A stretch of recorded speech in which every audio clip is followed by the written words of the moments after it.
Hey, my name is V, also known as Pseudo Vivi. Professionals recommend cleaning your makeup brushes every 2 to 4 weeks, but that's messy and it takes forever, and it leaves your brushes wet and unusable for hours. There's gotta be a better way, right? Well, there is. With the Mirror Cleaner Makeup Brush Cleaner, you can have your brushes clean and dry within just a few minutes. The best part is that it's really easy to set up and use. The first step in setting it up is to select the best fitting collar and push the brush in until it's held firm and straight. Then remove the collar and push the brush from the base. Push the spindle into the square hole at the bottom of the collar, then click the other end into the machine.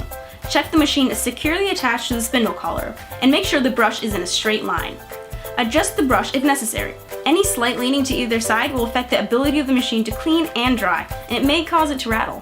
Next step is to fill the bowl. For water-soluble makeup such as powdered bronzer and loose powder, squeeze a small amount of your preferred antibacterial liquid soap into the bowl. For makeup that is non-water soluble, add a brush cleaner into the water instead of the liquid soap. If you're not sure whether your makeup is water soluble or not, just try each method and see which one works better. The second method is pretty much the same, except you're using a makeup brush cleaner instead of a antibacterial soap. The water should be about half the height level of the brush bristles. Then you want to softly dunk the brush up and down into the liquid, pressing the brush lightly into the bowl to open the bristles up slightly. Also be sure to not allow the metal part of the brush to go under the water. Then after about 5 seconds, while gently pressing the brush down in the bowl, switch on the device. Slowly move the brush up and down for about 10 seconds, keeping the brush underneath the liquid. At this stage, if the brush is not aligned straight, it might start to wobble from side to side and rattle against the bowl. If this happens, loosen your grip and place a finger gently on top of it. If this doesn't solve the problem, switch off and contact us. After about 10 seconds, gradually lift the spinning brush out of the liquid, but keep it inside the bowl and leave it to spin above the liquid level. As the brush goes up, you'll see that dirty liquid under it.